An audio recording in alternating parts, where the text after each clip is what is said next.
Almost instantly we had gravitated towards a gang or a group.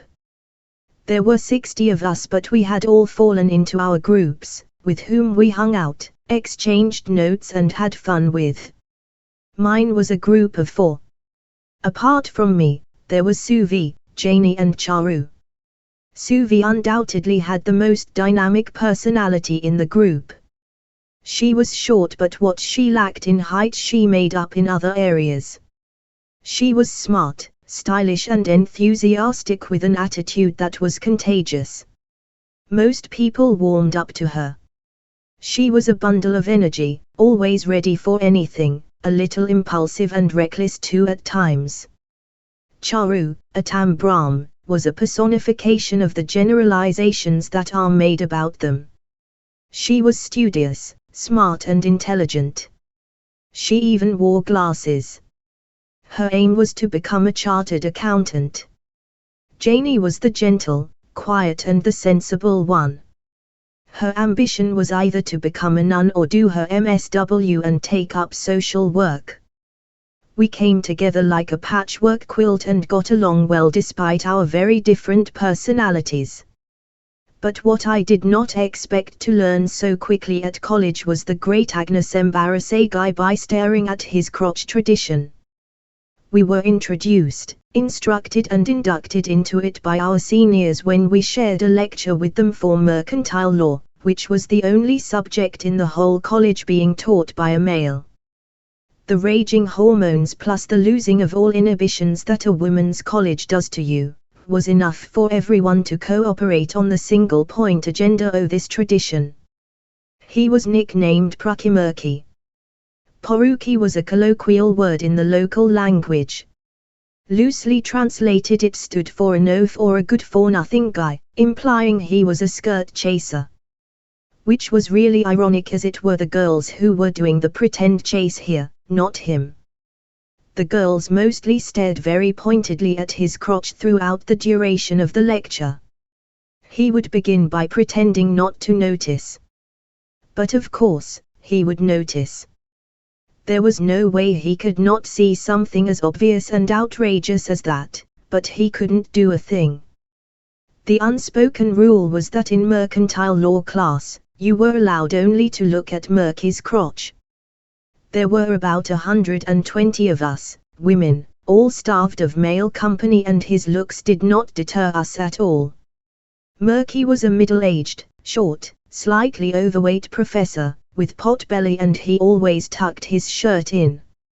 He had a large mop of thick black, oily, curly hair and a moustache shaped like the head of a toilet cleaning brush.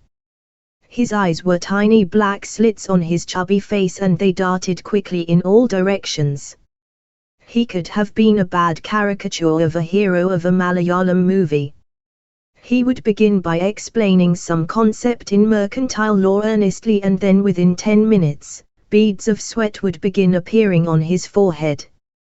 He would then take out his spotless white handkerchief and mop his brow repeatedly. The girls were relentless. Even when he asked a question, the girl who stood up to answer would still not take her eyes away from his crotch. I really pitied the poor man. But secretly I wondered if he actually enjoyed it too. I doubted if he ever got any female attention outside the gates of the college. My letters to Vaibhav described all this and more. Our letters to each other were getting longer and longer. We became experts in anticipating how much postage would be needed for each letter. As the weeks sped, our letters to each other were our constant connection, our link, and the happiness we derived from them kept both of us going. During the day, in the middle of some activity I was busily involved in, I caught myself thinking of something he had written and I found myself smiling. I caught myself making mental notes to tell him about little things that had just occurred. He wrote that it was the same for him. He said he never remembered being so enthusiastic about life before this. He said I gave him an anchor, a purpose and a meaning to his existence. I told him he was a sentimental fool and he should write poetry. Secretly, of course, I loved it. He knew it too. I liked being adored. I liked the feeling of being so important to someone. I liked being the center of someone's world.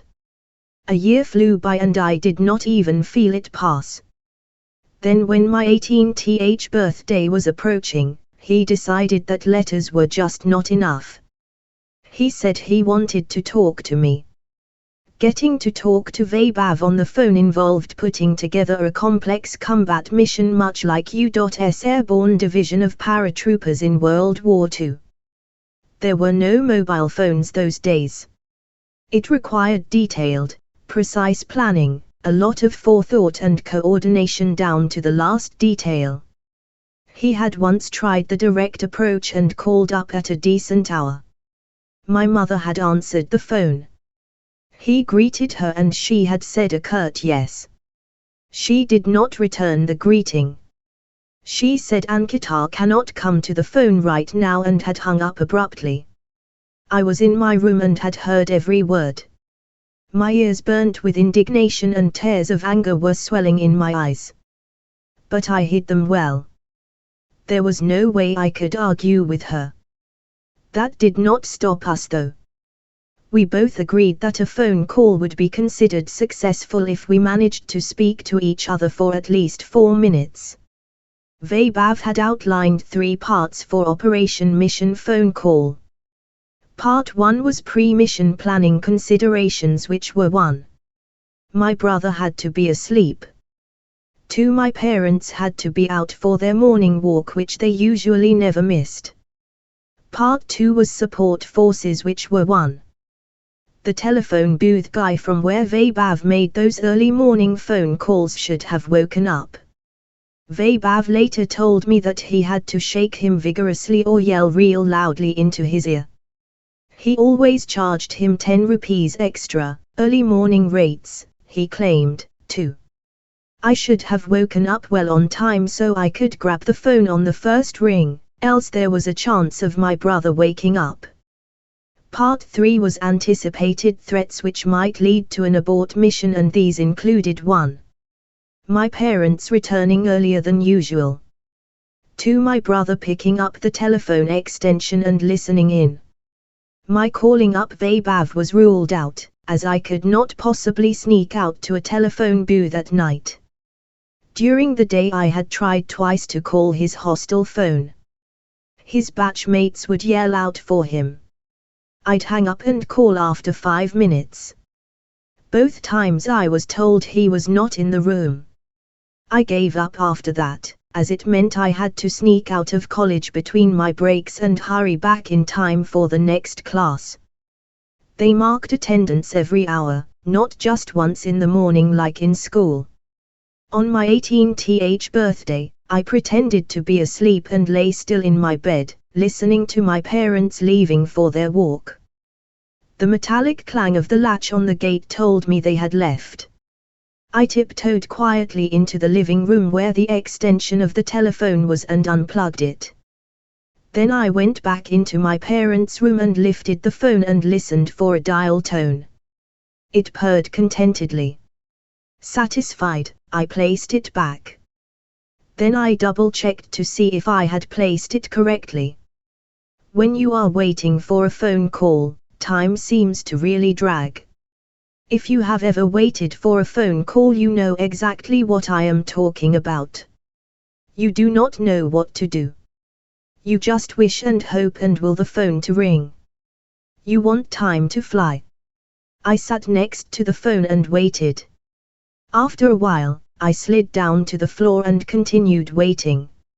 It rang exactly as planned and I grabbed it even before the first ring was completed. Hey, I managed to whisper. Silence. Hello. Silence again. Then I could hear the music starting. For a few seconds I had no idea what was going on. Then the penny dropped.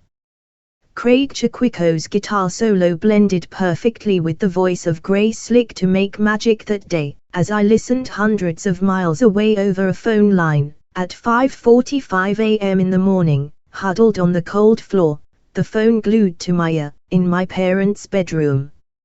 It was a love song which had climbed the Billboard Hot 100 charts when it had been released. At that time I could not identify the band or the artist, but later I would know that it was a song by the band Jefferson Starship. Later I would also write down the lyrics, memorize them and listen to them 100 times over.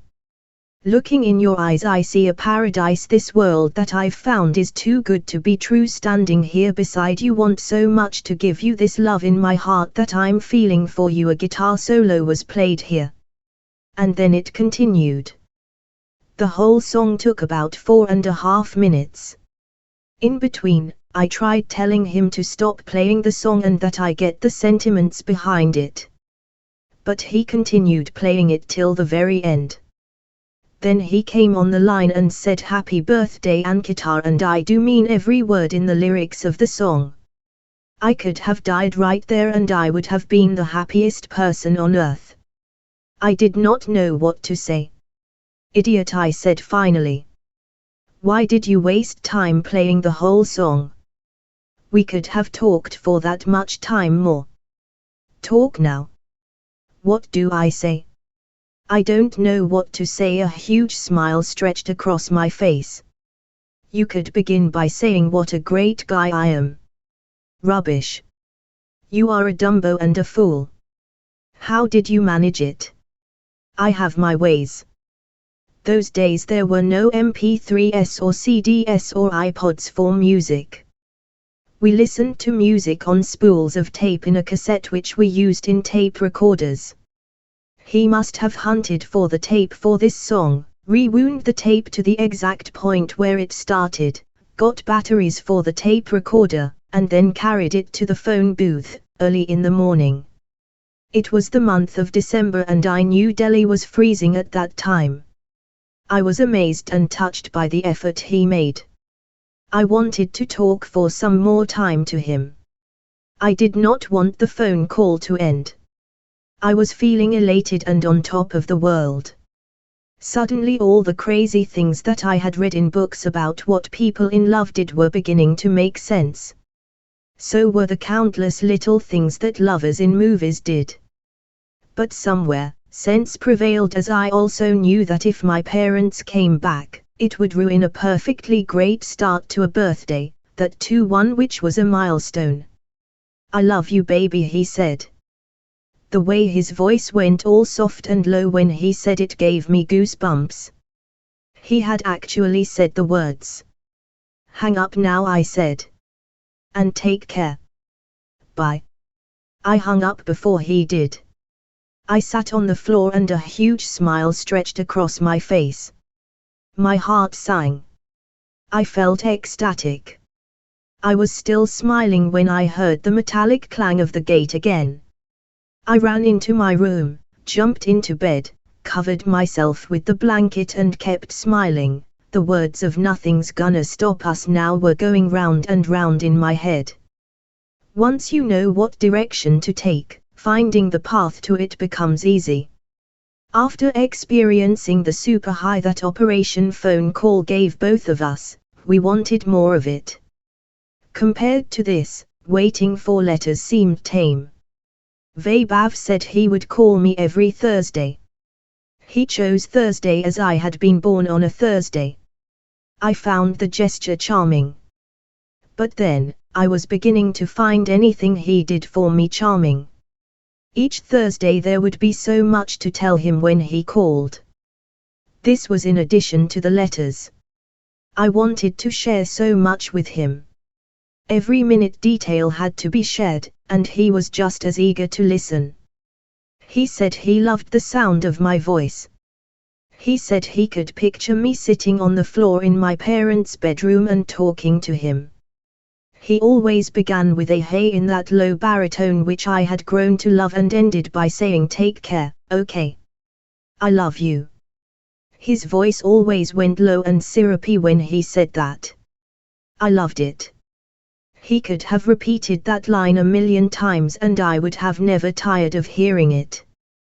What amazed both of us was that there was always so much to say. We never ran out of things to talk about. Each call must have lasted for about 6 or 7 minutes, as that was all he could afford, and it somehow was never ever enough. I once mentioned to him that I could send him money for the phone calls, as I felt guilty that he was spending so much. He wouldn't even hear of it, and we never discussed it again.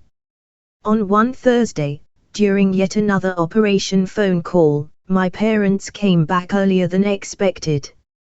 I nearly jumped out of my skin when I heard the main entrance door of the house opening. I must have been so engrossed that I hadn't heard the giveaway metallic clang of the gate. There was no time to dash out. I panicked, hung up, rolled over and hid under the bed. Seconds later, my dad and mom walked straight into the bedroom. My heart was pounding and I felt like a burglar. I was desperately thinking up excuses to say if they found me there. The phone rang again. Vaibhav must have presumed that the line had got disconnected. My dad answered it and hung up when there was no reply from the other end. I lay under the bed, as still as a rock. And fortunately for me, neither of my parents discovered me. I lay there for at least 45 minutes. Till my dad went out of the room. My mother was in the kitchen. I could tell by the sounds. Later I crawled out and bolted to safety, feeling exactly like a commando who moves from one trench to another, during wartime. I knew Vaibhav would call the next day. And I was back at the phone, waiting. He did. Idiot, I said. I nearly died. I had to lie under the bed for 45 minutes. You are a fool of the first order. Why the hell did you call back? You should have used your brains. He laughed and laughed some more. I laughed along with him, delighted to hear the sound of his laughter. How was I to know, he said when he finally stopped laughing. I nearly jumped out of the phone booth myself when your dad answered. I hung up quickly that day. I did not have the stomach to risk